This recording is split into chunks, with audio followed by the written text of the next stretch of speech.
ये तो जो भगवती का ही अंश आप हैं, भगवान का अंश आप हैं, ईश्वर का अंश आप हैं, और आप अपने से कटे हैं, इस संसार से कटे हैं, भगवान से कटे हैं। कैसे भक्ति कर पाएंगे, कैसे भगवान को जाएंगे? जीवन आपका निरर्थक चला जाएगा। जीवन किस लिए मिला यह आप जान ही नहीं पाएंगे।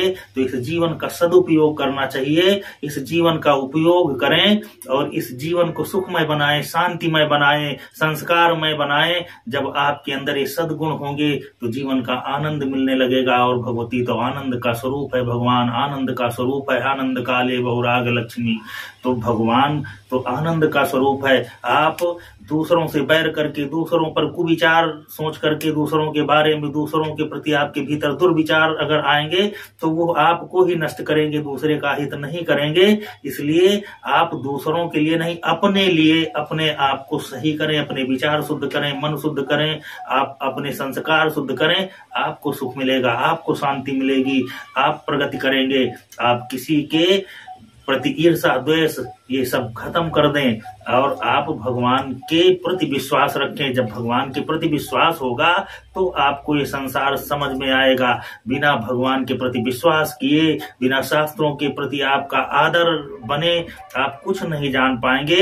ये जीवन तो कीड़े मकोड़े भी जी रहे हैं, लेकिन क्या मिलता है उनको? वो उनके प्रारब्ध का भोग है, कीड़े मकोड़े बने हैं। आपका प्रारब्ध का भोग है कि आपके सत्कर्मों की वजह से आप मानव योनि में आए। मानव योनि में आप कौन से कर्म ऐसे कर रहे हैं जिनका आपको आगे लाभ मिलेगा?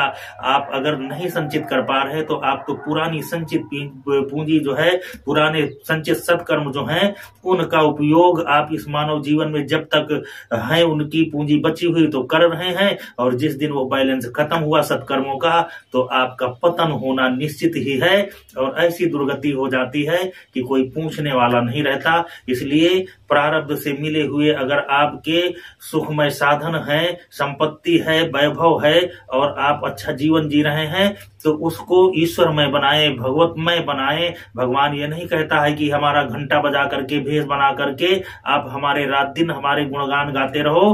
गुणगान और ये सब भेष से भगवान का कोई मतलब नहीं है। आपके दीपक दिखाने से भगवान को प्रकाश थोड़ी मिलता है। भगवान तो प्रकाश पुंज है जो प्रकाश को भी प्रकाश दे रहा है। भगवान को भोग लगाने से भगवान थोड़ी छक जाता है। भगवान तो पूरे ब्रह्मांड को भोजन की व्यवस्था करता है, देता है।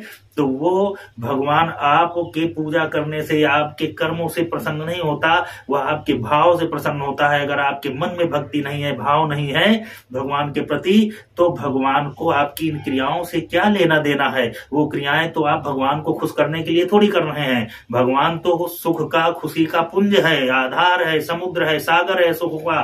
तो उसको, सुखों के सागर को आप क्या तृप्त करेंगे? वो तो सुख को भी सुखी करता है।